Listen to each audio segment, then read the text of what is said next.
അപ്പോൾ എനിക്കൊന്ന് ശ്രാവണിൻ്റെ ഒരു +2 കഴിഞ്ഞ സമയത്ത് ശ്രാവൺ ശരിക്കും ഡോക്ടർ ആകേണ്ട ആളാണ്. എൻട്രൻസ് കോച്ചിങ്ങിനും പോയതാണ്. പിന്നെന്ത് പറ്റി? ഇപ്പോൾ +1 +2 കഴിഞ്ഞിട്ട് നേരെ ഡോക്ടർ ആവണമെന്ന് വിചാരിച്ചിട്ട് പോയിക്കാൻ നടക്കില്ല. ചെന്ന് കയറുന്നത് തന്നെ കാണും നല്ല താടിയൊക്കെ ഉള്ളത്തിൽ വലിയ ചേട്ടന്മാരെ കാണും. അപ്പോൾ ഞാനൊന്നും അറിയാത്ത ഞാൻ അവിടെ പോയിട്ട് എന്ത് ചെയ്യണമെന്ന് അന്ന് എനിക്ക് തോട്ട് വന്നായിരുന്നു. എക്സാം എഴുതിയപ്പോൾ ഒരു എക്സാമിന് ഞാൻ 3 മാസം കഷ്ടപ്പെട്ട് പഠിച്ചു. കഷ്ടപ്പെട്ടെന്ന് പറഞ്ഞാൽ ഞാൻ അങ്ങനെ ജീവിതത്തിൽ പഠിച്ചിട്ടില്ല. അങ്ങനെ പഠിച്ചിട്ട് വന്ന സമയത്ത് എനിക്ക് റാങ്ക് വന്നത് 16,000 എത്രയാണ്.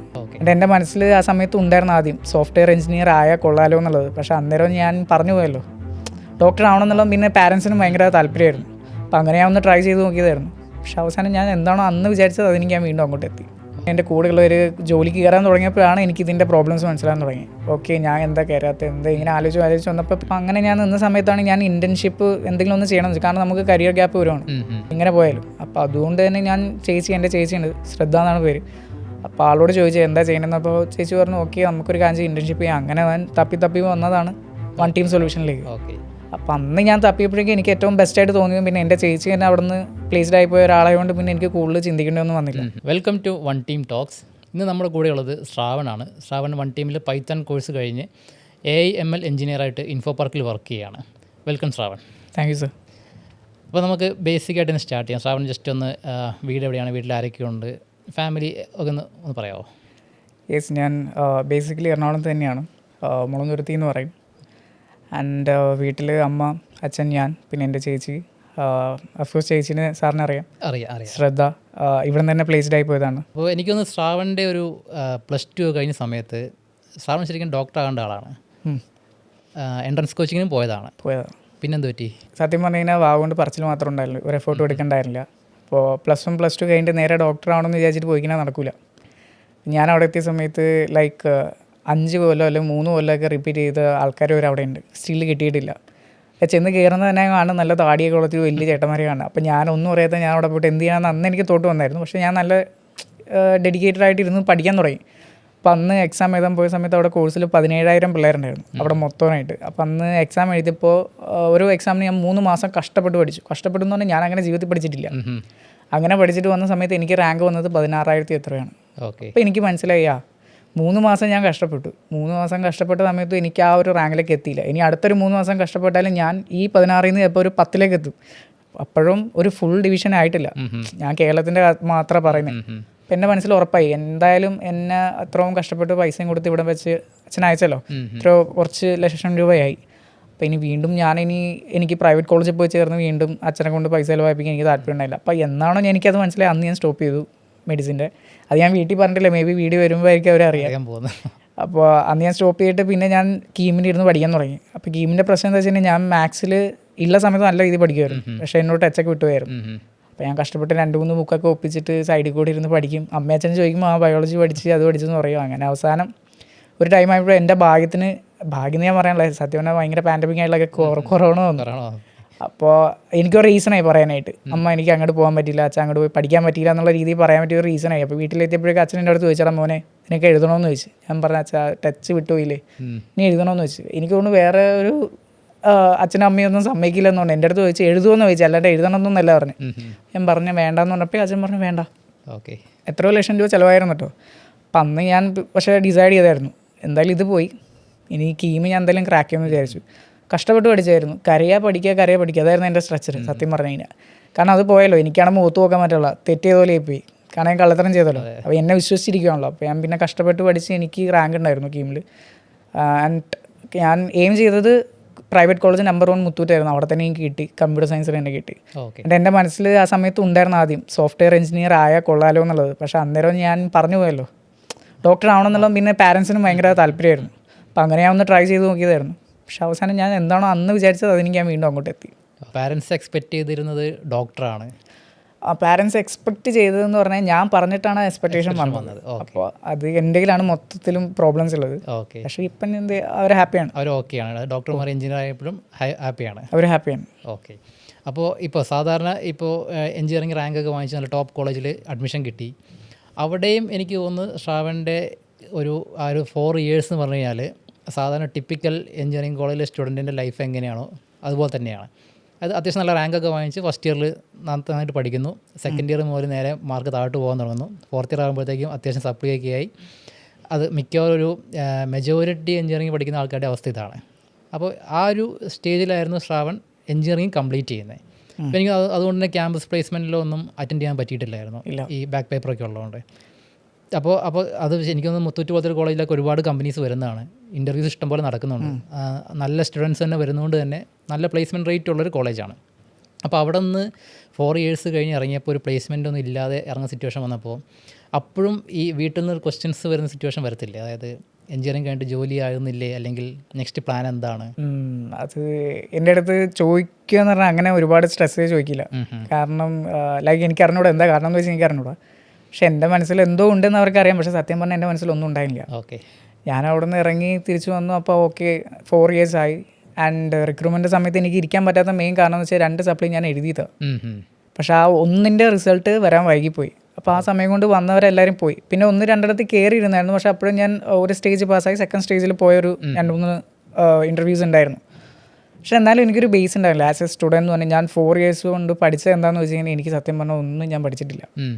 കാണാപ്പാട പഠിക്കുക, എന്തോ പോയി എഴുതുക, തിരിച്ചു എല്ലാ സ്റ്റുഡൻസിനും പോലെ തന്നെ ഞാനും ഇടുന്നത്. പക്ഷേ എൻ്റെ കൂടെയുള്ളവർ കുറച്ചുപേർ അങ്ങനെയൊന്നും അല്ലായിരുന്നു. അവർ പ്രൊജക്റ്റ് വേറെ എവിടെ നിന്ന് ഒപ്പിച്ച് ചെയ്യുവാണെങ്കിൽ പോലും ദേ വർ ഡൂയിങ് ദാറ്റ്. ഞാനൊന്നും ചെയ്യുന്നില്ല. അപ്പം ഞാൻ ഈവൻ എൻ്റെ ഫൈനൽ പ്രോജക്റ്റിൽ എൻ്റെ ഇൻവോൾവ്മെൻ്റ് ഒന്നുമില്ല. ഓക്കെ. അപ്പോൾ തന്നെ എനിക്ക് മനസ്സിലായി ഞാൻ ഇറങ്ങിക്കഴിഞ്ഞ് ഒരു 2 months എനിക്ക് കുഴപ്പമുണ്ടായില്ല. വീട്ടിൽ എല്ലാവരും പറഞ്ഞ് ഹാപ്പി, ഓക്കെ കോളേജ് കഴിഞ്ഞു. അത് കഴിഞ്ഞ് പിന്നെ എൻ്റെ കൂടെയുള്ളവർ ജോലിക്ക് കയറാൻ തുടങ്ങിയപ്പോഴാണ് എനിക്ക് ഇതിൻ്റെ പ്രോബ്ലംസ് മനസ്സിലാകാൻ തുടങ്ങി. ഓക്കെ, ഞാൻ എന്താ കയറാത്തത്, എന്താ ഇങ്ങനെ ആലോചിച്ച് വന്നപ്പോൾ പിന്നെ ഞാൻ ഒരു ഇൻ്റർവ്യൂ ഞാൻ അറ്റൻഡ് ചെയ്തു. ഇൻ്റർവ്യൂ അറ്റൻഡ് ചെയ്ത സമയത്ത് എനിക്ക് ബേസിക് പൈത്തൺ പ്രോഗ്രാം പോലും ചെയ്യാൻ പറ്റില്ല. അപ്പോൾ എനിക്ക് മനസ്സിലായി ഓക്കെ ഞാൻ എവിടെയോ എന്തോ റോങ് നടന്നിട്ടുണ്ട്. അപ്പോൾ അന്ന് ഞാൻ ഡിസൈഡ് ചെയ്തായിരുന്നു ഞാൻ പഠിക്കും പൈത്തൺ എങ്കിൽ പൈത്തൺ ഏതെങ്കിലും ഒരു ലാംഗ്വേജ് പഠിക്കാമെന്ന് വെച്ചാൽ. ജാവ ഞാൻ നോക്കിയപ്പോൾ എനിക്ക് അത്ര ഫീസിബിളായിട്ട് തോന്നിയില്ല. കുറച്ച് നല്ല ഡെപ്തിൽ പോകണം, പൈത്തനും ഡെപ്തിൽ പോകണം. പക്ഷേ എനിക്ക് കുറച്ചുകൂടി ഇൻട്രസ്റ്റിംഗ് ആയിരുന്നു. പിന്നെ നമ്മൾ ഫ്യൂച്ചറിസ്റ്റിക് ആയിട്ട് നോക്കുന്ന സമയത്തും AI ML ഇതങ്ങോട്ടൊക്കെ ഇൻ്റഗ്രേറ്റ് ചെയ്യാനായിട്ട് പൈത്തൺ ലാംഗ്വേജ് ആണ് കുറച്ചുകൂടി ഫീസിബിൾ എന്ന് എനിക്ക് തോന്നി. അപ്പോൾ അങ്ങനെ ഞാൻ നിന്ന സമയത്താണ് ഞാൻ ഇൻറ്റേൺഷിപ്പ് എന്തെങ്കിലും ഒന്ന് ചെയ്യണമെന്ന് വെച്ചാൽ. കാരണം നമുക്ക് കരിയർ ഗ്യാപ്പ് വരുവാണ്.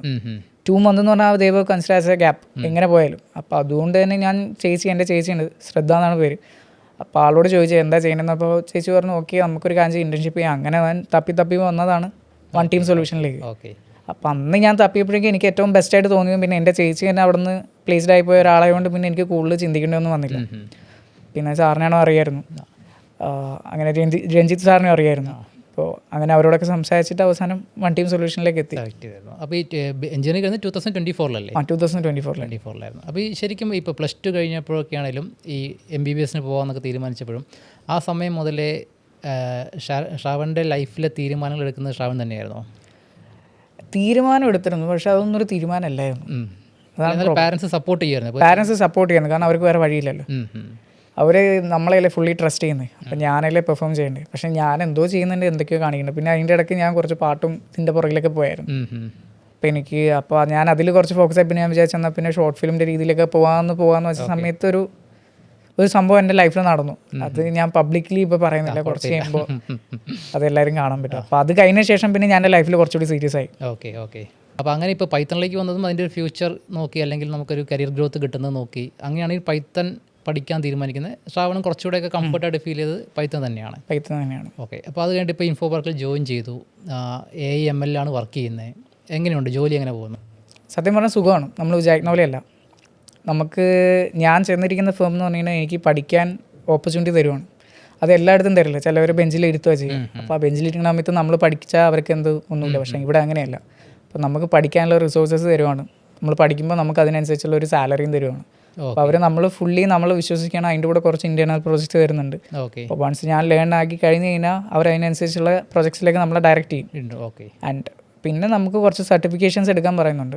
അപ്പോൾ ആ ഒരു സർട്ടിഫിക്കേഷൻസ് എല്ലാം കഴിയുമ്പോഴേക്കും ഞാൻ ആ ഒരു പൊസിഷനിലേക്ക് എത്തിക്കുമ്പോൾ മേ ബി എന്നെ ക്ലൈൻറ്റ് ബേസ്ഡ് പ്രോജക്റ്റ് എന്തെങ്കിലും വരുവാണെങ്കിൽ നമുക്കതിൽ വർക്ക് ചെയ്യാൻ പറ്റും. ഈ പഠിക്കാനുള്ള ഓപ്പർച്യൂണിറ്റി തരാമെന്ന് പറഞ്ഞു കഴിയുമ്പോൾ അവർ ഒരു സീനിയർ ആൾ നമ്മൾ കൂടെ ഇരുന്ന് പഠിപ്പിക്കുന്ന പോലെയാണോ? ഇല്ല, ഇവിടെ മെൻറ്ററൊന്നുമില്ല. ഇപ്പം എൻ്റെ അടുത്ത് കയറുമ്പോൾ തന്നെ കമ്പനിയുള്ള മെയിൻ ബിസിനസ് ആയിട്ട് പറഞ്ഞായിരുന്നു ആരും മോനെ പഠിപ്പിക്കാൻ ആരും ഇവിടെ ഉണ്ടാവില്ല. ഞാനും പറഞ്ഞു ഞാനും ഇതുവരെയായിട്ടും വന്നത് ആരും പഠിപ്പിച്ചിട്ടൊന്നുമല്ല എന്ന് പറഞ്ഞു. കാരണം അതെനിക്ക് പറയാൻ നല്ല ധൈര്യമുണ്ട്. കാരണം ഞാനെല്ലാം ഒറ്റയ്ക്ക് തന്നെ പഠിച്ചിട്ട് വന്നത്. അപ്പോൾ പറഞ്ഞു അപ്പോൾ സാർ ചോദിച്ചപ്പോൾ ധൈര്യമുണ്ടോ, ലൈക്ക് നമ്മൾ അങ്ങനെ ഒരാൾ പറഞ്ഞു തരാൻ നിങ്ങൾ ഇതെല്ലാം ചെയ്യണം, പക്ഷെ അതിനനുസരിച്ചുള്ള ബെനിഫിറ്റ്സ് ഉണ്ടാവും. പറഞ്ഞാൽ എനിക്കത് മനസ്സിലായെന്ന് വെച്ച് കഴിഞ്ഞാൽ സെൽഫ് ലേണിങ്ങും ഒരാൾ പറഞ്ഞത് നമ്മൾ നല്ല വ്യത്യാസമുണ്ട്. നമ്മൾ ഒരാൾ പറഞ്ഞാൽ അതേപോലെ കൺസ്യൂം ചെയ്ത് പോകും. ഞാൻ അങ്ങനെയുള്ള ഒരാളല്ല. എൻ്റെ അടുത്ത് ഇപ്പോൾ ഇന്നൊരു ശ്രാവൺ എന്ന് പറഞ്ഞു കഴിഞ്ഞാൽ എന്തുകൊണ്ട് അവിടെ സത്യം വന്നു എന്ന് ഞാൻ ആലോചിക്കും. അതാണ് എൻ്റെ പ്രശ്നം.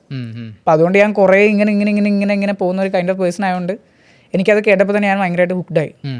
പിന്നെ ഞാൻ സാറേ സത്യം പറഞ്ഞു കഴിഞ്ഞാൽ ഞാൻ നല്ലപോലെ അലഞ്ഞായിരുന്നു ജോലിക്ക് വേണ്ടിയിട്ട് 1 ടീമിലുള്ള സമയത്ത്. അപ്പോൾ എൻ്റെ കൂടെയുള്ളവരൊക്കെ ഫ്രീ ആയിട്ടിരിക്കുന്ന സമയത്ത് ഞാൻ അവിടെ ചത്തോണ്ടിരിക്കുമായിരുന്നു. ചില ദിവസം ചില പോർഷൻസ് ഞാൻ സ്കിപ്പായി പോകും. അപ്പോൾ എനിക്ക് ഭയങ്കര സങ്കടമാവും. അപ്പോൾ സുനിത മാമിനെ അറിയാം, മാമിൻ്റെ അടുത്ത് ഞാൻ ഇടയ്ക്ക് പറയും, സങ്കടം പറയും, മാം ഞാൻ ആ പോർഷൻ വിട്ടു, എന്താ ചെയ്യേണ്ടത്. അപ്പോൾ മാം പറയും നീ പേടിക്കേണ്ടെന്ന് പറഞ്ഞാൽ എനിക്ക് ഓൾറെഡി റെക്കോർഡ് ചെയ്ത പോർഷൻസൊക്കെ അയച്ചു തരും. മാമിന് അതിൻ്റെ ആവശ്യമില്ല. കാരണം ഞാൻ 20 പിള്ളേരിൽ ഒരു ഒറ്റ സ്റ്റുഡൻ്റേ ഉള്ളൂ. എന്നെ കൺസിഡർ ചെയ്യേണ്ട കാര്യമില്ലല്ലോ. കാരണം എന്നോട് പഠിക്കാൻ വേണ്ടി ഞാൻ വരാത്ത, പക്ഷേ ഞാൻ സത്യം പറഞ്ഞാൽ അവിടെ ജോലിക്ക് തപ്പിക്കൊണ്ടിരിക്കുക. അപ്പോൾ അങ്ങനെ പോയി വന്ന് ഞാൻ കുറേ ഇൻ്റർവ്യൂസ് അറ്റൻഡ് ചെയ്യും. കുറേ സ്ഥലത്ത് എത്തുമ്പോൾ എന്തെങ്കിലും ഒരു ചെറിയ റീസൺ പറഞ്ഞിട്ട് എന്നെ സ്കിപ്പ് ചെയ്ത് കളയും. അവസാനം ഒരു കമ്പനി എത്തിയപ്പോൾ അവർക്ക് എന്നെ പറഞ്ഞു വിടാനായിട്ട് ഒരു റീസൺ ഇല്ല, പക്ഷെ അവർക്ക് എന്നെ വേണ്ട. അത് കണ്ടപ്പോൾ എനിക്ക് മൊത്തത്തിൽ എൻ്റെ കിളിയൊക്കെ പോയി, എന്താണ് ഇവരുടെ പ്രശ്നം. കാരണം മനസ്സിലാവുള്ളത്, കാരണം സ്കില്ലുണ്ട് എന്നാൽ അവർക്ക് എന്താ റീസൺ, റിജക്റ്റ് ചെയ്യാനുള്ള റീസൺ അവർ പറയുന്നില്ല. അപ്പോൾ പിന്നെ എനിക്ക് എൻ്റെ മനസ്സിൽ എന്തോ എനിക്കറിഞ്ഞൂടെ, അന്നേരം എനിക്ക് ഉള്ള ദേഷ്യമാണോ എന്തോന്ന് അറിയില്ല, ഞാൻ 2-3 പ്രോജക്റ്റും കൂടി ഇരുന്ന് വർക്ക് ചെയ്തു. അങ്ങനെ വന്നതാണ് വുമൺ എംപവർമെൻറ്റ് എന്ന് പറഞ്ഞ പ്രോജക്റ്റ്. അപ്പോൾ അത് അതിൻ്റെ പ്രസൻറ്റേഷനൊക്കെ ഉണ്ടായിരുന്നു അന്ന്. ആൻഡ് ആ ഒരു പ്രൊജക്റ്റിൻ്റെ ഒരു ബേസിലാണ് സത്യം പറഞ്ഞാൽ ഞാൻ ഇവിടെ കയറിയത്. അപ്പോൾ അതിൻ്റെ അകത്ത് കുറച്ച് ചോദ്യങ്ങളൊക്കെ ചോദിച്ചു. പിന്നെ ആൻഡ് മേ ബി എൻ്റെ അടുത്ത് ചോദിച്ചത് അവർക്ക് അത്രയും മനസ്സിലായോണ്ടായിരിക്കാം. പിന്നെ ഇത്രയും ഇൻ്റർവ്യൂസ് ഞാൻ ഈ ഒരു ഷോർട്ട് ടൈമിൽ തന്നെ അത്യാവശ്യം നല്ലൊരു കൗണ്ട് ഇൻ്റർവ്യൂസ് അറ്റൻഡ് ചെയ്തായിരുന്നു. എൻ്റെ കമ്മ്യൂണിക്കേഷൻ ഓട്ടോമാറ്റിക്കലി വന്നു. പിന്നെ അതുകൂടാണ്ട് ഞാനൊരു ട്യൂഷൻ സെൻറ്ററിൽ ഇൻസ്റ്റിറ്റ്യൂട്ടിൽ പഠിപ്പിക്കാനും പോകുന്നുണ്ട്. അപ്പോൾ അവിടെ UK ബേസ്ഡ് സ്റ്റുഡൻസ് ഉണ്ട്. അവരോട് ഇംഗ്ലീഷിൽ നമ്മൾ കമ്മ്യൂണിക്കേറ്റ് ചെയ്യുന്ന ആ ഒരു ഇതുകൊണ്ടും എനിക്ക് പറയാൻ ഭയങ്കര എളുപ്പമായിരുന്നു, സംസാരിക്കാനൊക്കെ ആയിട്ട്. അപ്പം അങ്ങനെയാണ് ഇമ്പ്രൂവ്മെൻറ്റ്സ് വന്നത്. അതായത് നമ്മളിങ്ങനെ ഓപ്പർച്യൂണിറ്റി വരും എന്ന് പറഞ്ഞ് വിചാരിച്ചിട്ട് കാര്യമില്ല. അതാണിപ്പോൾ എൻ്റെ കൂടെയുള്ളവർ കുറേ പേര് അവിടെ ഇപ്പോഴും ഉണ്ട്. ഞാൻ അവരോട് എല്ലാവരും പറയും, ഇപ്പം ഞാൻ നിന്ന സമയത്ത് എന്നെ സഹായിക്കാൻ ആരും ഉണ്ടായില്ല. ഇപ്പം ഞാൻ കയറിയ സമയത്ത് ഞാൻ കുറച്ചുപേരൊക്കെ സഹായിച്ചിട്ടുണ്ട്. അങ്ങനെ ഇപ്പോൾ കുറച്ചുപേരൊക്കെ കയറിയിട്ടുണ്ട്. അപ്പോൾ എല്ലാവരും അങ്ങനെ ചെയ്യണമെന്നില്ലല്ലോ. ഇപ്പോൾ നമ്മൾ വെറുതെ ഓപ്പർച്യൂണിറ്റി വരും എന്ന് പറഞ്ഞാൽ നോക്കുന്നതിനൊന്നും വരില്ല. അതാണ് എനിക്ക് മനസ്സിലായത്. എഫേർട്ടിൻ്റെ പുറകെ പോയാൽ മാത്രമേ നമുക്ക് കിട്ടത്തുള്ളൂ. ഓക്കെ, ഇപ്പോൾ സുനിതയുടെ കേസ് പറഞ്ഞുകൊണ്ട് തന്നെയാണ് സുനിതയ്ക്ക് ഒരു ക്വസ്റ്റ്യൻ ചോദിക്കാനുണ്ട്, ഞാൻ ഒന്ന് കേൾപ്പിക്കാം. ശ്രാവണോടുള്ള എൻ്റെ ക്വസ്റ്റ്യൻ ഇതാണ്. ശ്രാവൺ ഒരുപാട് സെൽഫ് ലേൺ ചെയ്യുന്ന ഒരാളായിരുന്നു. ലൈക്ക് നമ്മുടെ ക്ലാസ്സിൽ പറയുന്നത് മാത്രമല്ലാതെ സ്വന്തമായിട്ട് പ്രൊജക്ട് ടോപ്പിക്കുകൾ നോക്കിയെടുത്ത് അല്ലെങ്കിൽ അതിന് വേണ്ടുന്ന ടോപ്പിക്സ് നോക്കി സ്വയം പഠിച്ച് അതും കൂടെ പ്രൊജക്റ്റിലേക്ക് ആഡ് ചെയ്ത് ചെയ്യുന്ന ഒരാളായിരുന്നു. നമ്മൾ ക്ലാസ്സിൽ പറയുന്നതിനെ മാത്രം സ്റ്റിക്ക് ഓൺ ചെയ്തിരിക്കാതെ സെൽഫ് ലേൺ ചെയ്ത് തന്നെയാണ് പ്രൊജക്റ്റ് ഉൾപ്പെടെ എല്ലാം കംപ്ലീറ്റ് ചെയ്തിട്ടുള്ളത്. സോ പൈത്തൺ ആദ്യമായിട്ട് സ്റ്റാർട്ട് ചെയ്യുന്ന ഒരു സ്റ്റുഡൻറ്റിനോട് ശ്രാവണ് കൊടുക്കാനുള്ള അഡ്വൈസ് എന്തായിരിക്കും? ലൈക്ക് ഇപ്പോൾ ഒരുപാട് പേര് ഇവിടെ ജോയിൻ ചെയ്യുമ്പോൾ ചോദിക്കുന്നത് എന്നെ കൊണ്ട് ഇത് പഠിക്കാൻ പറ്റുമോ? ഫസ്റ്റ് ഡേ ക്ലാസ്സിൽ ചോദിക്കുന്ന ഒരു കാര്യം അതായിരിക്കും. എനിക്ക് പൈത്തൺ പഠിക്കാൻ പറ്റുമോ എന്നുള്ളതായിരിക്കും അവരുടെ ഏറ്റവും വലിയൊരു ചോദ്യം. അപ്പം അങ്ങനെ കൺഫ്യൂസ്ഡ് ആയിട്ട് നിൽക്കുന്ന ഒരു ബിഗിനർ ആയിട്ടുള്ള ഒരാളോട് ശ്രാവണ് കൊടുക്കാനുള്ള ടിപ്സ് അല്ലെങ്കിൽ അഡ്വൈസ് എന്തായിരിക്കും? ഇപ്പം എന്നെ സംബന്ധിച്ചിടത്തോളം ഞാൻ പൈത്തൺ ലാംഗ്വേജ് എടുക്കണ മുമ്പ് തന്നെ 2 കാര്യം നോക്കി. ഒന്ന് ഫ്യൂച്ചറിസ്റ്റിക് ആണോ നോക്കി, പിന്നെ എനിക്ക് പഠിക്കാൻ പറ്റുമോ നോക്കി. ഇപ്പോൾ വേറൊരാൾക്ക് ഞാനല്ലല്ലോ പറഞ്ഞു കൊടുക്കുന്നത് അവർക്ക് പഠിക്കാൻ പറ്റുമോ എന്നുള്ളത്. സോ ഫ്യൂച്ചറിസ്റ്റിക് ആണോ നോക്കുക, പിന്നെ പഠിക്കാൻ പറ്റുമോ എന്ന് വിചാരിച്ചിട്ട് നിന്നിങ്ങനെ ഒന്നും പഠിക്കാൻ പറ്റില്ലല്ലോ. ജസ്റ്റ് അതിൻ്റെ അകത്തേക്ക് കയറി ചെല്ലുക ആൻഡ് എക്സ്പ്ലോർ ചെയ്യുക, അത്രേ ഉള്ളൂ. അതിൻ്റെ അകത്ത് കൂടുതൽ ട്രൈ ചെയ്യാന്നുള്ളത് മാത്രമേ ഉള്ളൂ. അതാണ് ഇപ്പോൾ ബേസിക്കലി എല്ലാവർക്കും ഇപ്പോൾ പേടിയെന്ന് പറയാനായിട്ട്. അതായത് എനിക്ക് തോന്നുന്നത് എല്ലാവർക്കും മിസ്റ്റേക്കാണ്. കാരണം വേറൊരാൾക്കൊരു ജോലി നല്ല കിട്ടിക്കഴിയുമ്പോൾ അത് ചെയ്യാം. പ്രത്യേകിച്ച് ഇപ്പോൾ നമ്മുടെ സൊസൈറ്റി അങ്ങനെ തന്നെയാണ്. നമ്മൾ പറയും അയാൾക്കത് കിട്ടി, ആ സെയിം റൂട്ടിൽ പൊക്കോ. അപ്പോൾ നമ്മുടെ സ്കില്ല് എന്താണെന്നോ നമുക്ക് പഠിക്കാൻ പറ്റുമോ എന്നൊന്നും ചിലപ്പോൾ നോക്കാറില്ല. നമ്മൾ ഫോഴ്സ്ഫുള്ളി പോയി ജോയിൻ ചെയ്യുന്നതായിരിക്കാം. അപ്പോൾ അതൊന്ന് നോക്കുക. അതിൻ്റെ കൂടെ എവിടെ ചെല്ലുക എന്നുണ്ടെങ്കിലും മാക്സിമം എഫേർട്ട് ഇടുക, സ്വന്തമായിട്ട് ഇറങ്ങി കുറേ കാര്യങ്ങൾ ചെയ്യുക. അത് നമ്മുടെ സൈഡിൽ നിന്ന് എഫേർട്ട് വന്നു കഴിയുമ്പോൾ ഡെഫിനറ്റ്ലി നമുക്ക് എന്താണ് അച്ചീവ് ചെയ്യേണ്ടത് കിട്ടുമെന്ന് തന്നെയാണ് എനിക്ക് തോന്നുന്നത്. അല്ല സാർ, അതിപ്പോൾ ഞാൻ പറയുകയെന്നുണ്ടെങ്കിൽ തന്നെ എൻ്റെ ലൈഫ് തന്നെ എടുത്താൽ മതി. കാരണം ഞാനിപ്പോൾ എൻ്റെ കൂടെ കയറിയൊരു കുറേ പേരൊക്കെ കുറേ വേറെ സെക്ഷൻസ് ആണ്. ഞാൻ ഇത്രയും ടൈം എടുത്തു, ഓൾമോസ്റ്റ് 1 year ആയി. പക്ഷെ ഞാൻ കയറിയ സാധനം എന്തായാലും ചെറുതല്ല എന്ന് എനിക്കറിയാം. ഫ്യൂച്ചേഴ്സിന് നോക്കുന്ന സമയത്ത് ഞാൻ സാറ്റിസ്ഫൈഡ് ആണ്. ആ സാറ്റിസ്ഫാക്ഷൻ കിട്ടണം എങ്ങനെയാണെന്ന് വെച്ച് കഴിഞ്ഞാൽ നമ്മൾ ഒരു സാധനം പഠിക്കുക, അതിൽ സ്റ്റിക്ക് ഓൺ ചെയ്യുക. ഇപ്പോൾ ജാവയാണ് താല്പര്യം, ജാവ പഠിക്കുക. ജാവ ചില്ലറ സാധനമൊന്നുമല്ല. ഏതൊരു ഇപ്പോൾ ഒരു ബാങ്കിങ് സെക്ടറിൽ നമ്മൾ വർക്ക് ചെയ്യുന്ന സമയത്ത് ഏത് ലാംഗ്വേജസ് നമ്മളിപ്പോൾ ഫ്രീ ജാവയാണ്, പൈത്തൺ അല്ല. പൈത്തൺ എന്ന് പറഞ്ഞാൽ ഫ്യൂച്ചറിസ്റ്റിക് ആയുള്ള AI ഇംപ്ലിമെൻറ്റേഷൻ ഇങ്ങനെയുള്ള സിമ്പിൾ ഞാൻ ഉദ്ദേശിച്ച അത്ര ചെറുതാക്കണമല്ല കേട്ടോ. പക്ഷേ ജാവയും ഇത് നമ്മളുടെ പ്രത്യേകം എന്താ വെച്ചാൽ പൈത്തൺ ഭയങ്കര സ്കെയിലബിളാണ്. ഇതുപോലെയല്ല, നാളെ വേണമെങ്കിൽ നമുക്കൊരു ഫീച്ചർ ആഡ് ചെയ്യാം എന്ത് വേണമെങ്കിലും. സോ ഞാൻ അതുകൊണ്ട് പൈത്തൺ ചൂസ് ചെയ്തത്, കാരണം അത് എവിടെയും പോയി സ്റ്റാഗ്നൻ്റ് ആയിട്ട് നിൽക്കില്ല. പിന്നെ ജാവയിൽ കുറച്ചും കൂടി ഇൻഡെപ്ത് നോളജ് വേണം. നല്ല രീതിയിൽ കഷ്ടപ്പെട്ട് നല്ല പ്രോഗ്രാമിങ്സ് ഒക്കെ നല്ല രീതിയിൽ ബേസ് ഉണ്ടെങ്കിലാണ് ഞാനിപ്പോൾ പറഞ്ഞ പോലെ നല്ലൊരു കമ്പനിയിൽ ഹയർ ചെയ്ത് കയറാൻ പറ്റുള്ളൂ. അല്ലെങ്കിൽ നമ്മൾ ചുമ്മാ ഇപ്പോൾ ജാവ സെക്ഷനിൽ തന്നെ സപ്പോർട്ടിങ് സെക്ഷൻസ് ഉണ്ട്, അങ്ങനെ കയറാം. അതെന്ന് പറഞ്ഞു കഴിഞ്ഞാൽ നമ്മൾ പ്രൊജക്ട്സിൽ സപ്പോർട്ടറായിട്ട് നിൽക്കണം. പക്ഷെ അതൊന്ന് ഫ്യൂച്ചറിസ്റ്റിക് ആയിട്ട് നോക്കുമ്പോൾ നമുക്ക് ഗ്രോത്ത് ഉണ്ടാവില്ല. അപ്പോൾ ഏത് ടെക്നോളജി ആണെങ്കിലും മാക്സിമം സ്കിൽഡ് ആകുക, നമുക്കത് കാണിക്കാൻ പറ്റുമെന്നുണ്ടെങ്കിൽ ഡെഫിനറ്റ്ലി നമ്മൾ വിചാരിക്കുന്ന അതേ ലെവലിൽ നമുക്ക് പോകാൻ പറ്റും. പിന്നെ നേരത്തെ പ്രൊജക്റ്റിൻ്റെ കാര്യം പറഞ്ഞല്ലോ, അതിനകത്ത് ശ്രാവണിൻ്റെ പ്രൊഫൈല് റെസ്യൂം ഞാനൊരു ആ കോഴ്സ് കഴിഞ്ഞ സമയമായപ്പോൾ എൻ്റെ കയ്യിൽ കിട്ടിയതായിരുന്നു. ഞാൻ നോക്കിയപ്പോൾ ഞാൻ ഫസ്റ്റ് ഞാൻ തിരിച്ച് ചോദിച്ചത് ഇത് ഫ്രഷറിൻ്റെ റെസ്യൂം തന്നെയാണോ, കാരണം അതിൻ്റെ പ്രൊജക്റ്റിലേക്ക് നോക്കി കഴിഞ്ഞപ്പോൾ അതിനകത്ത് കുറേ എണ്ണം ലിസ്റ്റ് ചെയ്ത് കാണിച്ചിരുന്നു. സാധാരണ ഇവിടെ നമ്മൾ ഒരു ഫ്രഷറിൻ്റെ റെസ്യൂം എടുത്ത് നോക്കിക്കഴിഞ്ഞാൽ ഒരു പ്രൊജക്റ്റ് കാണും, അല്ലെങ്കിൽ ഒരു മെയിൻ പ്രൊജക്റ്റ് ഒരു മിനി പ്രൊജക്റ്റേ കാണാറുള്ളൂ. പക്ഷേ ശ്രാവണിൻ്റെ പ്രൊഫൈൽ ഇഷ്ടം പോലെ പ്രൊജക്ട്സ് ഉണ്ടായിരുന്നു. അതുപോലെ ലിങ്ക്ഡിൻ പ്രൊഫൈൽ നോക്കിയപ്പോഴും അതിനകത്തും ഇതിനെല്ലാം അപ്ഡേറ്റ്സ് കൊടുത്തിട്ടുണ്ടായിരുന്നു. അപ്പോൾ ഇപ്പോൾ ഈ പറഞ്ഞൊരു ഒരു വുമൺ എംപവർമെൻറ്റ് ഒരു പ്രൊജക്റ്റ് പറഞ്ഞു. അപ്പോൾ അത് സ്വന്തമായിട്ട് തന്നെ കംപ്ലീറ്റ് ആയിട്ട് ചെയ്തെടുത്തതാണ്. അതിൻ്റെ ബേസിലാണ് ശരിക്കും പറഞ്ഞാൽ ഇപ്പോഴത്തെ ഒരു ജോബിലേക്കാണെങ്കിലും ഒരു എൻട്രി കിട്ടുന്നത്. അപ്പോൾ ശരിക്കും ഈ പ്രൊജക്റ്റ് ഈ ഒരു ലേണിങ്ങിൻ്റെ പാർട്ടിൽ ഭയങ്കര ഇമ്പോർട്ടൻ്റ് അല്ലേ? അയ്യോ, ഭയങ്കര ഇമ്പോർട്ടൻ്റ് പ്രോജക്റ്റ്. ഞാനിപ്പോൾ എൻ്റെ ഫ്രണ്ട്സിൻ്റെ അടുത്ത് ഞാൻ അവിടെ നിന്നേ പറയാറില്ല, ഒരു പ്രോജക്റ്റ് ആയിട്ട് ഒരു കാര്യമില്ല. മേ ബി എൻ്റെ ബാക്കി പ്രോജക്റ്റ് സാർ എടുത്ത് നോക്കിയാൽ സാറിന് മനസ്സിലാവും, ഭയങ്കര സിമ്പിൾ പ്രോജക്റ്റ്. പക്ഷേ ഒരാൾ വന്ന് നോക്കുന്ന സമയത്ത് നമ്മൾ പ്രോജക്റ്റിൽ വർക്ക് ചെയ്യില്ല എന്നുണ്ടെങ്കിൽ നമ്മൾ എടുക്കില്ല. സോ ഞാൻ ഇതിനു മുമ്പ് എൻ്റെ ഒരു റെസ്യൂം അയച്ച സമയത്ത് അതിൻ്റെ അകത്ത് 2 പ്രോജക്ട്സ് ഉണ്ടായിരുന്നുള്ളൂ. സ്ട്രേറ്റ് റിജക്ഷൻ ആയിരുന്നു. എനിക്കതിലൊരു കംപ്ലയിൻസ് ഇല്ല, കാരണം ഞാൻ കൊടുത്ത് അതുകൊണ്ടല്ലേ. സോ ഞാൻ എന്ത് ചെയ്തു, എൻ്റെ പ്രൊജക്ട്സ് ആഡ് ചെയ്തു. പിന്നെ ഞാൻ ഭയങ്കര കുറച്ചും കൂടി അനലൈസ് ചെയ്തു, കാരണം ഇവർക്ക് എന്താ വേണ്ടത്. നമ്മൾ ചുമ്മാ ഇങ്ങനെ റെസ്യൂമിൽ കണ്ടത് അതെല്ലാം എഴുതി വെച്ചിട്ട് കാര്യമൊന്നുമില്ല. സോ ബേസിക്കലി എനിക്കറിയാം ചാറ്റ് ബോട്ട് സിസ്റ്റമാണ്, ഞാനിപ്പോൾ വർക്ക് ചെയ്യുന്നതുകൊണ്ട് തന്നെ എനിക്കറിയാം AI ചാറ്റ് ബോട്ട് സിസ്റ്റമാണ്. നമ്മൾ റെസ്യൂം അപ്പ് ചെയ്യുന്ന സമയത്ത് അവർക്ക് വേണ്ട കീവേഡ്സ് മാത്രം അവർ ചെക്കുള്ളൂ, അല്ലാണ്ട് നമ്മൾ എന്താ എഴുതി വെച്ചേക്കണമെന്ന് അവർ നോക്കൂല. സോ ബേസിക്കലി ഞാൻ അത് മനസ്സിലാക്കിക്കൊണ്ട് തന്നെ എന്തൊക്കെയാണോ അവർക്ക് വേണ്ടത് എല്ലാ ടെക്നോളജീസും മെൻഷൻ ചെയ്തിട്ടുള്ളത്, അതിൻ്റെ അണ്ടറിൽ എന്ത് വേണോ ആ രീതിയിലാണ് പോയേക്കണേ. സോ ബേസിക്കലി നമ്മുടെ ഒരു പൈത്തൺ ഈ ഒരു കോഴ്സ് എടുത്ത ആൾക്കാർക്ക് ഏറ്റവും വേണ്ടത് REST API ഇൻ്റഗ്രേഷൻ്റെ നോളജാണ്. അതിന് വേണ്ടി മാത്രം ഞാൻ പ്രൊവൈഡ് ചെയ്തിട്ടുണ്ട്. ഓക്കെ. സോ അങ്ങനെയാണ് ഞാൻ പറഞ്ഞത്, ഓരോ സെക്ഷനായിട്ട് കൊടുത്തു. മേ ബി അതുകൊണ്ടായിരിക്കാം. അപ്പോൾ ശ്രാവണി ജോബിനൊക്കെ അപ്ലൈ ചെയ്യുമ്പോൾ ഓരോ ജോലിക്കും ഓരോ റെസ്യൂം റെഡിയാക്കി അയക്കുക? ഞാൻ യൂസ് ചെയ്യാറില്ല. അതിപ്പോൾ എൻ്റെ ഫ്രണ്ട്സ് കുറച്ച് പേരുണ്ട്, ഡിജിറ്റൽ മാർക്കറ്റിംഗ് പഠിച്ചവർ ഒരു റെസ്യൂം, ഫുൾ സ്റ്റാക്ക്മെൻ ഒരു റെസ്യൂം. അത് അവർക്ക്, ഞാൻ എൻ്റെ ഫോക്കസ് ചെയ്യുന്ന ഒറ്റൊരു പർട്ടിക്കുലർ സെക്ഷനിലാണല്ലോ. ഓക്കെ. പക്ഷേ അതിനകത്ത് എല്ലാ കീവേഡ്സും കാര്യങ്ങളെല്ലാം ഉണ്ട്. ഒരു സോഫ്റ്റ്വെയർ ഷോർട്ട് ലിസ്റ്റ് ചെയ്യുകയാണെങ്കിലും അതിനകത്ത് എന്തെങ്കിലും കയറി. ഒരു ബേസിക് അസോസിയേറ്റ് സോഫ്റ്റ്വെയർ എഞ്ചിനീയർ അല്ലെങ്കിൽ ജൂനിയർ സോഫ്റ്റ്വെയർ എഞ്ചിനീയേഴ്സ് അല്ലെങ്കിൽ സോഫ്റ്റ്വെയർ എഞ്ചിനീയേഴ്സിന് ഫ്രഷേഴ്സ് പൊസിഷൻ കയറാനായിട്ട് ആ പ്രോജക്ട്സിലെ കണ്ടൻസ് ഇനഫാണ്. ആ പ്രൊജക്റ്റ് തന്നെ, കാരണം ഒരു ഫസ്റ്റ് ഇംപ്രഷൻ ഉണ്ടല്ലോ, നമ്മൾ പ്രൊഫൈൽ കാണുമ്പോഴേ വരുന്ന ഫസ്റ്റ് ഒരു ഇംപ്രഷൻ, അത് നമ്മൾ എത്ര ടെക്നിക്കൽ സ്കിൽസ് ആഡ് ചെയ്തിട്ടും കാര്യമില്ല. പക്ഷേ ചെയ്ത എക്സ്പീരിയൻസിനകത്ത് കണ്ടു കഴിയുമ്പോൾ ആ ഒരു വാല്യൂ അവിടെ ഫീൽ ചെയ്യും. അപ്പോൾ എനിക്ക് തോന്നുന്നു ആ പ്രൊജക്റ്റ് ഈ പറഞ്ഞ ഒരു വുമൺ എംപവർമെൻറ്റ് പറഞ്ഞത് അത് ശരിക്കും എന്തായിരുന്നു? ഇറ്റ്സ് ലൈക്ക് ഞാൻ അത് കുറച്ച് ഡിസൈൻ ചെയ്യാൻ കാരണം എന്ന് വെച്ച് കഴിഞ്ഞാൽ എൻ്റെ കൂടെയുള്ള കുറച്ച് ഫ്രണ്ട്സ് ഉണ്ടായിരുന്നു, ഫ്രണ്ട്സിൻ്റെ സിസ്റ്റേഴ്സ് ഉണ്ടായിരുന്നു. അപ്പോൾ അവർ ചെറുപ്പത്തിൽ ഇങ്ങനെ ചെറിയ ഹറാസ്മെൻറ്റ്സ് ഉണ്ട്. അപ്പോൾ അത് അവർ വീട്ടിൽ അവരുടെ ഫ്രണ്ട്സിൻ്റെ അടുത്ത്, അതായത് അവരുടെ ബ്രദേഴ്സിൻ്റെ അടുത്ത് പറയുമ്പോഴും അവരുടെ പാരൻസിൻ്റെ അടുത്തോ കംപ്ലയിൻറ്റ് ചെയ്യാനൊന്നും പോയിട്ടില്ല. അപ്പോൾ നാളെ എൻ്റെ വീട്ടിലും ഒരു ചേച്ചിയുണ്ട്. നാളെ ഇപ്പോൾ ഫ്യൂച്ചറായിട്ട് നോക്കുമ്പോൾ നമ്മുടെ കുടുംബത്തിൽ ഓരോ ആൾക്കാർ വരും, പെൺകുട്ടികളൊക്കെ ഉള്ളതല്ലേ. അപ്പോൾ അവർക്ക് അവരുടെ സെക്യൂരിറ്റി നോക്കണം, അവരുടെ ഡാറ്റാസ് പുറത്ത് പോകരുത്. പക്ഷേ എന്താ, അവർക്ക് കംപ്ലയിൻറ്റ് രജിസ്റ്റർ ചെയ്തിട്ട് അതിനായിട്ടുള്ള ഡിസിഷൻസ് എടുക്കാൻ പറ്റണം. അപ്പോൾ അതിന് വേണ്ടിയാണ് ഞാൻ മെയിൻലി ഫോക്കസ് ചെയ്തുകൊണ്ടിരുന്നത്. അപ്പോൾ അതിന് വുമൺ എംപവർമെൻറ്റ് ഹെഡിങ് കൊടുക്കണമെന്നൊന്നും എനിക്ക് ഉണ്ടായില്ല. സോ ഞാൻ വുമൻസ് എന്ന് പറഞ്ഞ് ഞാൻ മാത്രമേ എടുത്തിട്ടുണ്ടായുള്ളൂ. പിന്നെ ആലോചിച്ചത് most of the womens are not even aware about existing technologies. അപ്പോൾ എൻ്റെ മനസ്സിൽ ഇവരെ എംപവറും കൂടി ചെയ്ത് എന്താ കുഴപ്പമെന്ന് വെച്ചു. അപ്പോൾ ഞാൻ വുമൺ എംപവർമെൻറ്റ്സിന് ഡിസ്ക്രിപ്ഷൻസ് കൊടുത്തിട്ട് അത് പല ലാംഗ്വേജിലേക്ക് കൺവേർട്ട് ചെയ്യാൻ പറ്റും. നമ്മൾ ഇന്ത്യയിൽ പാൻ ഇന്ത്യൻ രീതിയിൽ ഞാൻ കൺസിഡർ ചെയ്തിട്ട് പല ലാംഗ്വേജിൽ അവർക്ക് വേണ്ട രീതി ചോയ്സിൽ കൺവേർട്ട് ചെയ്യാൻ പറ്റും. സോ അതേസമയം അവർക്ക് കംപ്ലയിൻറ്റ് രജിസ്റ്റർ ചെയ്തിട്ട് നേരെ എനിക്ക് ഒരു PDF ഫോർമാറ്റിൽ വരും, ഞാനത് നേരെ സൈബർ സെക്യൂരിറ്റിയിലേക്ക് ഫോർവേഡ് ചെയ്യാം. ആൻഡ് അതുകൂടാണ്ട് ഞാൻ പിന്നെ അവർക്ക് ഫേസ് ടു ഫേസ് കൗൺസിലിംഗ് കൊടുക്കാമെന്ന് വെച്ചു. കാരണം അതും കുറച്ച് ഡിമാൻഡബിൾ ആയിട്ടുള്ള സാധനം. കാരണം നമ്മുടെ വീട്ടിൽ ഒരു പെൺകുട്ടി താഴ്ന്നു കിടക്കുക എന്ന് പറഞ്ഞു കഴിഞ്ഞാൽ നമ്മുടെ പാരൻസ് എത്രത്തോളം സപ്പോർട്ട് ചെയ്യുന്ന എനിക്കറിയില്ല. കാരണം അവർക്ക് ഇതിൻ്റെ ഒന്നും ഇമ്പോർട്ടൻസ് അറിയത്തില്ല, കുറേ പേർക്കൊന്നും. അപ്പം ഞാൻ എന്താ ചെയ്യുന്നത് വെച്ച് കഴിഞ്ഞാൽ ഫേസ് ടു ഫേസ് ആയിട്ട് അവർക്ക് ഒരു എന്താ ഇതിനെ പറയുക, നമ്മൾ ട്രീറ്റ്മെൻറ്റ്സ് പോലെ, ഞാൻ ട്രീറ്റ്മെൻറ്റ്സ് എന്ന് പറയുന്നില്ല, കൗൺസിലിംഗ് സെക്ഷൻസ് ഉണ്ടല്ലോ. അപ്പോൾ ഞാൻ 2-3 ഡോക്ടർമാരെ പോയി കണ്ടായിരുന്നു. ഡോക്ടർമാർസ് എന്ന് പറഞ്ഞാൽ ഇതിൻ്റെ അണ്ടറിൽ സ്പെഷ്യലൈസ് ചെയ്ത് അവരുടെ നമ്പേഴ്സ് ഓക്യുപ്പൈ ചെയ്തിട്ട് അത് ഞാൻ എൻ്റെ പേജിൽ കൊടുത്തു. സോ വൺസ് അവർക്ക് താല്പര്യം ഉണ്ടെങ്കിൽ കണക്ട് ചെയ്യാം, ഓക്കെ ഫേസ് ടു ഫേസ് ആവാം, വെബ് RTC അല്ലെങ്കിൽ സാധാരണ സൂം മീറ്റിംഗ് ഏത് വേണമെങ്കിൽ യൂസ് ചെയ്യാം. അതിൻ്റെ കൂടെ തന്നെ ക്യാഷ് ഇല്ലാത്തവരുണ്ട്, ഓക്കെ നമ്മളെപ്പോലെ തന്നെ പാവപ്പെട്ട ആൾക്കാരുണ്ട്. അപ്പോൾ അവർക്ക് വേണ്ടിയിട്ട് ഞാൻ എന്താ വെച്ചാൽ ഫ്രീ ആയിട്ട് യൂട്യൂബ് റിസോഴ്സസ് ഉണ്ട്, അത് എംബഡ് വീഡിയോസ് നമുക്ക് ആഡ് ചെയ്യാൻ പറ്റും. ഓക്കെ ഓക്കെ പിന്നെ ഞാൻ ആലോചിച്ചതെന്ന് പറഞ്ഞു കഴിഞ്ഞാൽ നമ്മളെപ്പോലെ തന്നെ കുറേ കഴിവുള്ളവരുണ്ട്, അവർ സ്വന്തമായിട്ട് പ്രൊഡക്ട്സ് ഉണ്ടാക്കുന്നവരുണ്ട്, പക്ഷെ അവർക്ക് അത് എവിടെയും കാണിക്കാൻ പറ്റില്ല.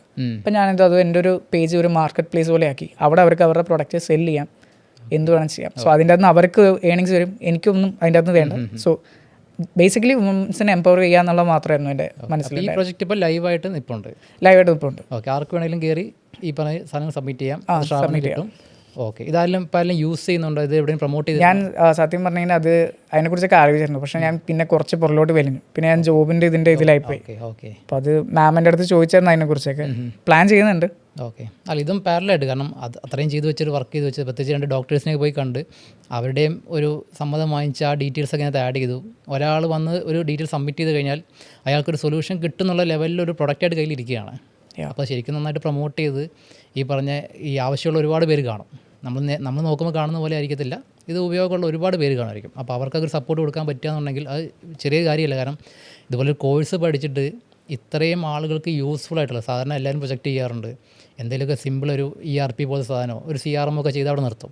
അതിൻ്റെ യൂസ് എന്താണെന്ന് ചോദിച്ചാൽ പോലും ചിലപ്പോൾ പറയാനില്ല. പക്ഷേ ഇത് ഇത്രയും ആൾക്കാർക്ക് സപ്പോർട്ട് കിട്ടുന്ന ഒരു സാധനമൊക്കെ ചെയ്ത് കൊടുക്കുക എന്ന് പറഞ്ഞാൽ അത് ചെറിയൊരു കാര്യമല്ല. അപ്പോൾ ഇത് ഇൻ്റർവ്യൂവിൽ ഇത് പറഞ്ഞപ്പോൾ അവരുടെ റെസ്പോൺസ് എങ്ങനെയായിരുന്നു? അയ്യോ, ബേസിക്കലി എന്നെ ഇൻ്റർവ്യൂ ചെയ്ത HR മഞ്ജുഷ മാം എന്നാണ്. സത്യം പറഞ്ഞാൽ എൻ്റെ ദൈവമാണ്. കാരണം ഞാൻ കുറേ ഇൻ്റർവ്യൂ അറ്റൻഡ് ചെയ്തിട്ടുണ്ട്. പക്ഷേ ആൾ എന്നോട് ട്രീറ്റ് ചെയ്ത രീതി എന്ന് പറഞ്ഞാൽ എൻ്റെ അമ്മ എന്നോട് ട്രീറ്റ് ചെയ്യുന്ന പോലെയായിരുന്നു. ഭയങ്കര കെയർ ആയിരുന്നു. ഞാൻ കാര്യം പറഞ്ഞതും മേ ബി അവരൊരു വുമൺ ആയതുകൊണ്ടായിരിക്കാം, വുമൺ എംപവർമെൻ്റ് എൻ്റെ ഐഡിയാസ് വന്നപ്പോൾ ദേ വർ വെരി മച്ച് കൺവിൻസ്ഡ്. അപ്പോൾ എനിക്ക് സത്യം പറഞ്ഞാൽ ഹാപ്പി. അവർ ഭയങ്കര ഇൻട്രസ്റ്റ് ആയിട്ട് ഇത് ലൈവ് ആക്കുന്നില്ല എന്ന് എൻ്റെ അടുത്ത് ചോദിച്ചു. ഞാൻ പറഞ്ഞു എനിക്ക് പ്ലാൻ ഉണ്ടായിരുന്നു, അപ്പോൾ ഇപ്പം ഞാൻ ജോബ് നോക്കുന്ന കാരണം ഞാനിപ്പോൾ അതിലേക്ക് അധികം ഫോക്കസ് ചെയ്യാണ്ട് ഇങ്ങോട്ട് വന്നേക്കുമെന്ന് പറഞ്ഞു. സോ മെയിൻ റീസൺ എന്ന് പറഞ്ഞു കഴിഞ്ഞാൽ ഇംപ്രസ് ആവാൻ കാരണം തന്നെ എൻ്റെ പ്രോജക്റ്റ് തന്നെയാണ്. പിന്നെ ഞാൻ പറഞ്ഞ പോലെ REST API ഇൻ്റഗ്രേഷൻ്റെ ഒരു പ്രോജക്റ്റ് ചെയ്തായിരുന്നു. പിന്നെ അതായിരുന്നു സെക്കൻഡ് ചോദ്യം, നമ്മുടെ കോഴ്സിൻ്റെ മെയിൻ കോർ അതാണല്ലോ. സോ അത് ചോദിച്ചപ്പോൾ നമ്പർ ഓഫ് ഇൻ്റർവ്യൂസ് അറ്റൻഡ് ചെയ്തുകൊണ്ട് തന്നെ ചോദിച്ച ചോദ്യത്തിനുള്ള ഉത്തരം എൻ്റെ ഉണ്ടായിരുന്നു. പറയാൻ പറ്റി. പ്രൊജക്റ്റ് ചെയ്താലും പോലെ നമുക്ക് എക്സ്പ്ലെയിൻ ചെയ്യാൻ പറ്റണല്ലോ. എക്സ്പ്ലെയിൻ ചെയ്യലാണ് പ്രോബ്ലം. ഇപ്പോൾ അവർ നമ്മൾ എന്തെങ്കിലും ചുമ്മാ ഇപ്പോൾ എന്തെങ്കിലും പറഞ്ഞു, അപ്പോൾ ഞാൻ ഇങ്ങനെ ഇംപ്ലിമെൻറ്റ് ചെയ്തു, അപ്പോൾ നമ്മുടെ അടുത്ത് ചോദിക്കുക എങ്ങനെയാണ് അപ്പോൾ ഡോക്യുമെൻ്റ് റീഡ് ചെയ്തതെന്ന് വെച്ച് കഴിഞ്ഞാൽ അത് പറയാൻ പറ്റണത്. അപ്പോൾ അവിടെ സോഫ്റ്റ് സ്കിൽ എന്ന് പറയുന്നതും ഇമ്പോർട്ടൻ്റ് ആണ്. എനിക്ക് തോന്നുന്നു ശ്രാവണ ക്ലാസ് ഒക്കെ എടുത്തതിൻ്റെ ഒരു അഡ്വാൻറ്റേജ് ഇവിടെ കിട്ടിക്കാണുമായിരിക്കും, നല്ലപോലെ കിട്ടിയിട്ടുണ്ട്. ഓക്കെ, ഈ ക്ലാസ് എടുത്തതും ഏത് ഈ UK ഉള്ള സ്കൂൾ ലെവലിലുള്ളവരാണോ? +1 +2 സ്റ്റുഡൻസ് ആണ്. അപ്പോൾ അവർക്ക് ഞാൻ മാത്സ് എടുത്തിട്ടുണ്ട്. മാത്സിൽ സ്ട്രോങ് ബേസ് എനിക്ക് ഉണ്ടായതുകൊണ്ട് കേട്ടോ. പിന്നെ അതുകൂടാണ്ട് ഫിസിക്സ് എടുത്തിട്ടുണ്ട്. ഓക്കെ ഓക്കെ, ഇത് രണ്ടുമാണ് ഞാൻ മെയിൻലി ഫോക്കസ് ചെയ്തത്. പൈത്തൻ്റെ കോഴ്സ് എനിക്ക് എടുക്കണമെന്നുണ്ടായിരുന്നു ആസ് എ ചാരിറ്റി പോലെ, പക്ഷേ എനിക്ക് ടൈം കിട്ടിയില്ല. കാരണം ഞാൻ അവിടെ എന്നെ സെൽഫ് അനലൈസ് ചെയ്തു. കാരണം ഞാൻ എവിടെയും എത്തിയിട്ടില്ല. അപ്പോൾ എത്തുന്നതിന് മുമ്പ് തന്നെ ഞാൻ അങ്ങനെ ചെയ്യണമെന്നുണ്ടെങ്കിൽ എനിക്ക് എന്തെങ്കിലും ഒരു കയ്യിലൊരു പവർ വേണം. വൺസ് ഞാൻ ആ പവർ ഗെയിൻ ചെയ്ത് കഴിഞ്ഞാൽ നമുക്ക് ആ ഒരു പീസ്ഫുൾ മൈൻഡിൽ എല്ലാം ഷെയർ ചെയ്യാൻ പറ്റും. അപ്പോൾ ഇപ്പോൾ ഇത്രയും പറഞ്ഞതിനകത്തുനിന്ന് ഇപ്പോൾ ശ്രാവൺ, ഞാൻ നേരത്തെ ആദ്യമേ പറയുന്നത് ടിപ്പിക്കൽ എഞ്ചിനീയറിംഗ് സ്റ്റുഡൻറ്റ് എങ്ങനെയാണോ ആ ഒരു ജേർണിയാണ് പോന്നിരുന്നത്. അതായത് എഞ്ചിനീയറിംഗ് ചേരുന്നു, പിന്നെ മാർക്ക് കുറഞ്ഞു പോകുന്നു, അത് കഴിഞ്ഞിട്ട് 1-2 ബാക്ക് പേപ്പറൊക്കെ ആയിട്ട് ഇറങ്ങുന്നു, ചെറിയൊരു കരിയർ ഗ്യാപ്പ് വരുന്നു, അത് കഴിഞ്ഞിട്ടൊരു കോഴ്സ് പഠിച്ചൊരു ജോബിലേക്ക് എത്തുക ചെയ്യുന്നത്. പക്ഷേ ലാസ്റ്റ് സ്റ്റേജ് ആയപ്പോഴത്തേക്കും ശരിക്കും സീരിയസ് ആയി, ഇത് കിട്ടിയേ പറ്റൂ, അല്ലെങ്കിൽ ഇതെനിക്ക് വേണം. അത് ഒരു കോഴ്സ് പഠിച്ചത് ഒന്ന് ഡിലേ വന്നപ്പോൾ പോലും നിർത്താതെ വീണ്ടും കണ്ടിന്യൂ ചെയ്ത് അതിനകത്ത് കൂടുതൽ സ്കിൽഡായി പോയി വേണ്ട ജോബിലേക്ക് തന്നെ ലാൻഡ് ചെയ്യുക ചെയ്തത്. അപ്പോൾ ഇതേ സ്റ്റേജിൽ കൂടെ പോകുന്ന ഒരുപാട് ഗ്രാജുവേറ്റ്സ് ഉണ്ട്, അല്ലെങ്കിൽ ഗ്രാജുവേഷൻ കഴിഞ്ഞ ആൾക്കാരുണ്ട്. ഇവരോട് എന്താ ശ്രാവണ് പറയാനുള്ളത്? ഓൾറെഡി നേരത്തെ പറഞ്ഞു നമുക്ക് ഇഷ്ടമുള്ള ഒരു കോഴ്സ് സെലക്ട് ചെയ്യണം, അല്ലെങ്കിൽ എങ്ങനെ ഒരു ജോബിലേക്ക് എത്താമെന്ന് ഇപ്പോൾ ഒരാളൊന്ന് ചോദിക്കുകയാണ്. ഞാൻ ഡിഗ്രി കഴിഞ്ഞ് എഞ്ചിനീയറിംഗ് കഴിഞ്ഞ് നിൽക്കുകയാണ്, എനിക്കൊരു ജോലി വേണം എന്ന് ചോദിച്ചു കഴിഞ്ഞാൽ ഫസ്റ്റ് അവരോട് എന്തായിരിക്കും പറയാൻ പോകുന്നത്? ഫസ്റ്റ് എനിക്ക് പറയാനുള്ളത് നല്ലൊരു ഡിഗ്രി വേണം. തോന്നുന്ന ഡിഗ്രി എടുത്തിട്ട് തോന്നുന്ന രീതിയിൽ പോയി കഴിഞ്ഞാൽ കിട്ടത്തില്ല ജോലി നമ്മൾ വിചാരിക്കുന്ന രീതിയിൽ. സോ എൻ്റെ മനസ്സിലിപ്പോൾ എനിക്കില്ലാണ്ടായി പോയത് ബാക്കിയുള്ളവർക്ക് വേണമെന്നാണ് എൻ്റെ ഒരു ആഗ്രഹം. നമ്മളൊരു ഡ്രീം സെറ്റ് ചെയ്യുമ്പോൾ നമ്മളെ കൊണ്ട് പിടിക്കാൻ പറ്റുമോ എന്നുള്ളതാണ് ആദ്യം ചിന്തിക്കേണ്ടത്. സോ ഫസ്റ്റ് ഓഫ് ഓൾ ഒരു ഡ്രീം വയ്ക്കുക, ആൻഡ് അതിനുശേഷം അതിന് എന്ത് വേണം എന്നുള്ള ക്വാളിഫിക്കേഷൻ നോക്കണം. കാരണം എന്തെങ്കിലും ഒരു ക്വാളിഫിക്കേഷൻ എടുത്താൽ അങ്ങോട്ട് എത്തുക എന്ന് പറഞ്ഞാൽ നമ്മൾ വിചാരിക്കുന്ന രീതിയിൽ ഫ്യൂച്ചറിൽ എത്തില്ല. സോ ബെറ്റർ എന്താണ് ക്വാളിഫിക്കേഷൻ? ഇപ്പോൾ ബിടെക് ആണെങ്കിൽ ബിടെക്, സോഫ്റ്റ്വെയർ എഞ്ചിനീയേഴ്സിന് ബിടെക് തന്നെയാണ് നല്ലത്. സോ ബിടെക് എടുക്കുക. അതെങ്ങനെയെങ്കിലും ഒരിക്കലും ഞാൻ 8ന് മേളിൽ CGPA വാങ്ങണമെന്ന് ഞാൻ പറയില്ല. എനിക്ക് 7.3 CGPA ഉള്ളൂ, ഞാനിവിടെ ഇരിപ്പുണ്ട്. അതിന് താഴെയുള്ളവർ അതിനും വലിയ കമ്പനി പോയവരുണ്ട്. അപ്പോൾ CGPA ഒന്നല്ല കാര്യം, നല്ലൊരു ബിടെക് ക്വാളിഫിക്കേഷൻസിൽ വരിക. ആൻഡ് അതിനുശേഷം ഒരു ലാംഗ്വേജ് സെലക്ട് ചെയ്യുക. സ്റ്റാർട്ടിങ് മുതൽ എപ്പോഴാണോ ബിടെക് ജോയിൻ ചെയ്യുന്നത് ആ സ്റ്റാർട്ടിങ് ഇയർ തന്നെ ലാംഗ്വേജ് സെറ്റ് ചെയ്യുക, അവിടെ നിന്ന് പഠിക്കുക. ബേസിക് പൈത്തൺ പ്രോഗ്രാമിംഗ് മുതൽ അഡ്വാൻസ് ലെവൽ വരെ പഠിക്കുക. പിന്നെ എന്നോട് ചോദിക്കുവാണെങ്കിൽ ഇപ്പോൾ ബേസിക്കലി പിള്ളേരെല്ലാവരും ചുമ്മാ യുഡമീന്ന് സർട്ടിഫിക്കേഷൻസ് ഒക്കെ എടുക്കുന്നവരുണ്ട്. എന്നോട് ചോദിക്കുമ്പോൾ അത് ഒരിക്കലും ഒരു it's okay for a students. പക്ഷേ ഒരു പ്രൊഫഷണൽ രീതിയിൽ ചിന്തിക്കുന്ന സമയത്ത് ഞാൻ റെക്കമെൻഡ് ചെയ്യാം മൈക്രോസോഫ്റ്റ് ലേണിൻ്റെ സർട്ടിഫിക്കേഷൻസ് എടുക്കുക എന്നുള്ളതാണ്. ഇപ്പോൾ കൂടുതലും ട്രെൻഡിങ് ആയിട്ട് നമുക്ക് അഷ്വർ പ്ലാറ്റ്ഫോമിൽ നിന്ന് സർട്ടിഫിക്കേഷൻസ് എടുക്കാം. അതായത് AS900 ഫണ്ടമെൻറ്റൽസ് ഒക്കെ ഉണ്ട്. അപ്പോൾ ഒരു സ്റ്റുഡൻസ് ഇൻ്റർവ്യൂ വരുമ്പോൾ അങ്ങനെ ഒരു സർട്ടിഫിക്കേഷൻ എടുക്കുന്നവരെ എടുക്കാണ്ട് വേറൊരാളെ എടുക്കില്ല, കൺസിഡറേഷൻ വരും അവിടെ. അപ്പോൾ നമ്മൾ സർട്ടിഫിക്കേഷൻസ് ഏതെടുക്കണം എന്ന് നോക്കണം. AI ആ ഒരു മേഖലയിലേക്കാണ് പോകണമെന്നുണ്ടെങ്കിൽ AI റിലേറ്റഡ് സർട്ടിഫിക്കേഷൻസ് എടുക്കണം. ML സർട്ടിഫിക്കേഷൻസ് നമുക്ക് കിട്ടും. ആൻഡ് അതിൻ്റെ കൂടെ ഈ അഷ്വർ സർട്ടിഫിക്കേഷൻസ് എടുക്കുന്നതിന് ബെറ്റർ ആയിരിക്കും. അതുപോലെ നമുക്ക് എന്താണോ വേണ്ടതെന്ന് സെലക്ട് ചെയ്യുക, അതിനനുസരിച്ചുള്ള സർട്ടിഫിക്കേഷൻസ് എടുക്കുക. സോ സർട്ടിഫിക്കേഷൻസ് എടുക്കുന്ന അനുസരിച്ചായിരിക്കും നമ്മുടെ റെസ്യൂം ഷോർട്ട് ലിസ്റ്റ് ആകത്തുള്ളൂ. സോ വൺസ് ഷോർട്ട് ലിസ്റ്റ് ആയി കഴിഞ്ഞാൽ പ്രോജക്ട്സ് വേണം. അതിനുവേണ്ടി പ്രോജക്ട്സിന് വേണ്ടി വർക്ക് ചെയ്യുക. ഒരു 3-4 പ്രോജക്ട്സ് എന്തായാലും വേണം ഷോക്കേസ് ചെയ്യാനായിട്ട്. അതിൻ്റെ അകത്തൊരു കോർ പ്രൊജക്റ്റ് വേണം, പിന്നെ അതിൻ്റെ സബ് ഡിവിഷൻസ്, പിന്നെ അതിൻ്റെ അകത്തുള്ള ഏറ്റവും വേണ്ട ഒരു ഇമ്പോർട്ടൻറ്റ് പ്രിൻസിപ്പിൾ ഉണ്ടാവും, അതിന് റിലേറ്റ് ചെയ്ത ഒരു പ്രോജക്റ്റ്. സോ ഞാൻ നേരത്തെ പറഞ്ഞ REST APIനെ മാത്രം ഫോക്കസ് ചെയ്തുകൊണ്ട് ഞാൻ ഒരു പ്രോജക്റ്റ് ചെയ്തായിരുന്നു. അപ്പോൾ അതുപോലെ ഒരു പ്രൊജക്റ്റ് അതിന് വേണ്ട പോലെ ചെയ്യാം. ആൻഡ് ഫൈനലി ബാക്കിയെല്ലാം നമ്മുടെ കഴിവാണ്. സംസാരിച്ച് ഇംഗ്ലീഷിൽ പ്രസൻറ്റ് ചെയ്യാൻ പറ്റുക, പിന്നെ നമ്മുടെ എന്തൊക്കെ പറഞ്ഞാലും നമ്മൾ താന്നു പോകാതിരിക്കുക, നമ്മുടെ ആ ഒരു ബ്രേവ് ലെവല്. നമ്മളൊരു ഗോൾ സെറ്റ് ചെയ്ത് കഴിഞ്ഞാൽ അത് അച്ചീവ് ചെയ്യാൻ വേണ്ടി എന്തൊക്കെ എഫേർട്ട് എടുക്കണോ അതെല്ലാം എടുക്കുക. നമ്മൾ വെറുതെ ഇരുന്ന് കഴിഞ്ഞാൽ ഇങ്ങോട്ട് വരുമെന്ന് ഓർത്തിരുന്ന് കഴിഞ്ഞാൽ വെയിറ്റ് ചെയ്തിരിക്കത്തേ ഉള്ളൂ. ശരിക്കും ആ ഒരു ഫസ്റ്റ് ഇയർ മുതലേ തുടങ്ങണം. നമുക്ക് എന്താണ് വേണ്ടതെന്നൊക്കെ സെറ്റ് ചെയ്തിട്ട് അതിനുവേണ്ട സ്കിൽസ് ഡെവലപ്പ് ചെയ്യാനുള്ള കാര്യങ്ങൾ. ഓക്കെ, അപ്പോൾ ഇനി ശ്രാവൻ്റെ ഒരു ഫ്യൂച്ചർ പ്ലാൻ എന്താണ്? ഫ്യൂച്ചർ പ്ലാൻ എന്ന് പറഞ്ഞു കഴിഞ്ഞാൽ ഇപ്പോൾ സത്യം പറഞ്ഞാൽ എനിക്ക് 2 years ഒരു 2.5 years കൊണ്ട് നല്ലൊരു നമുക്കൊരു വേണ്ട. ഞാനിപ്പോൾ ചെന്ന് കയറിയിരുന്ന ഒരു ഫേമുണ്ട്. അവിടെ എന്തൊക്കെ എനിക്ക് അവർക്ക് ചെയ്തു കൊടുക്കാൻ പറ്റുമോ എല്ലാം ചെയ്യാന്നുള്ളതാണ്. പിന്നെ ആൻഡ് അവിടെ നിന്ന് പിന്നെയുള്ളത് ഒരു പോക്കെന്ന് പറഞ്ഞാൽ ഐ ഡോണ്ട് നോ, കാരണം എക്സാക്ട്ലി എനിക്കറിയില്ല. പക്ഷേ എന്നോട് ചോദിച്ചു കഴിഞ്ഞാൽ എനിക്ക് എൻ്റെ നോളജ് അഡ്വാൻസ്ഡ് ലെവലിലേക്ക് ആക്കണമെന്നുണ്ട്. ആൻഡ് അത് നമ്മുടെ ഫേം നമ്മളോട് എത്ര നല്ല രീതിയിൽ പെരുമാറണോ, അല്ലെങ്കിൽ നമ്മൾ അങ്ങോട്ട് എത്ര പോലെ പെരുമാറുന്നു എന്ന പോലെ ഇരിക്കും. സോ ഞാനങ്ങനെ ഫ്യൂച്ചറിസ്റ്റിക് ആയിട്ട് അങ്ങനെ അവിടെ എത്തണം ഇവിടെ എത്തണം എന്നുള്ള രീതിയിലല്ല പറയുന്നത്. ഞാൻ ഇപ്പോൾ എവിടെയാണ് നിൽക്കുന്നത് അതിനേക്കാളും ഒരു ഹൈ എൻഡിൽ എത്തണം. ആരെന്ത് ചോദിച്ചാലും എൻ്റെ കമ്പനിക്ക് എന്തൊരു പ്രോബ്ലം വന്നാലും ഇത് എനിക്ക് ഡീൽ ചെയ്യാൻ പറ്റും. ഓക്കെ, ഒരു ലാസ്റ്റ് ക്വസ്റ്റ്യൻ കൂടെ. ഇപ്പോൾ വർക്ക് ചെയ്യുന്ന ഏരിയയും ആർട്ടിഫിഷ്യൽ ഇൻ്റലിജൻസ് ആണ്. എന്തെങ്കിലും ഒരു ത്രെറ്റ് മുന്നിൽ കാണുന്നുണ്ടോ? അതായത് ഈ AI വന്നു കഴിയുമ്പോൾ ഈ സോഫ്റ്റ്വെയർ ഇൻഡസ്ട്രിക്ക് ഇങ്ങനെ എന്തെങ്കിലും സംഭവിക്കുക, അല്ലെങ്കിൽ ജോലിയെ അഫക്റ്റ് ചെയ്യുന്ന രീതിയിൽ എന്തെങ്കിലും സംഭവിക്കുന്ന അങ്ങനെ എന്തെങ്കിലും ഒരു മൈൻഡിൽ അങ്ങനെ ഫീൽ ഉണ്ടോ? എനിക്ക് തോന്നുന്നു ഫ്രഷേഴ്സിന് ഓപ്പർച്യൂണിറ്റീസ് കുറയാൻ സാധ്യതയുണ്ട്. കാരണം ഇപ്പോൾ ബേസിക് പേയ്മെൻറ്റ്സ് ഉണ്ടല്ലോ. ഒരു കമ്പനി തുടങ്ങുന്ന സമയത്ത് അവരെപ്പോഴും എന്താ നോക്കുക, പേയ്മെൻറ്റ്സ് ഷട്ട് ചെയ്തിട്ട് മാക്സിമം ഗ്രോത്ത് ഗെയിൻ ചെയ്യുക എന്നുള്ളതാണല്ലോ. അപ്പം അങ്ങനെ നോക്കുമ്പോൾ AI ഉണ്ടെങ്കിൽ പിന്നെ എന്തിനാ ഒരു 10, 15, 20 പേരെ വർക്ക് ഒറ്റൊരു AIക്ക് ചെയ്യാൻ പറ്റും.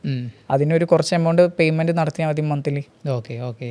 പക്ഷെ അത് ട്രീറ്റ് എന്ന് പറയാൻ പറ്റില്ല, ബട്ട് അതൊരു ട്രീറ്റ് തന്നെയാണ്. ഇപ്പോൾ ഈ ഒരു കംപ്ലീറ്റ് ട്രാൻസ്ഫോർമേഷൻ വരില്ല. ഇപ്പോൾ നമ്മൾ ഇപ്പോൾ യൂസ് ചെയ്യുന്ന സിസ്റ്റമൊക്കെ മാറിയിട്ട് ഒരു AI ബേസ് സിസ്റ്റമൊക്കെ വരും. പക്ഷേ അപ്പോൾ അവിടെ കുറേ ഡെവലപ്മെൻറ്റ് വേണ്ടി വരത്തില്ലേ? ഓഫ്കോഴ്സ് വേണ്ടി വരും. ഇപ്പോൾ എൻ്റെ അടുത്ത് ചോദിക്കുകയാണെന്നുണ്ടെങ്കിൽ ഏറ്റവും ബെസ്റ്റ് എന്ന് ചോദിക്കുകയാണെങ്കിൽ പ്രോംപ്റ്റ് എഞ്ചിനീയറിംഗ് തന്നെയായിരിക്കും. Prompt engineering, okay. സോ ഇപ്പോൾ സാറിനിപ്പോൾ നമ്മുടെ ഇൻസ്റ്റിറ്റ്യൂട്ടിന് ഇപ്പോൾ എന്തെങ്കിലും വേണമെന്നുണ്ടെങ്കിൽ സാറിന് അറിയണം എന്താ പ്രോംപ്റ്റ് ചെയ്യേണ്ടതെന്ന്. പ്രോംപ്റ്റിംഗ് എന്ന് പറഞ്ഞാൽ NLP എന്ന് പറയും, നാച്ചുറൽ ലാംഗ്വേജ് പ്രോസസ്സിംഗ്.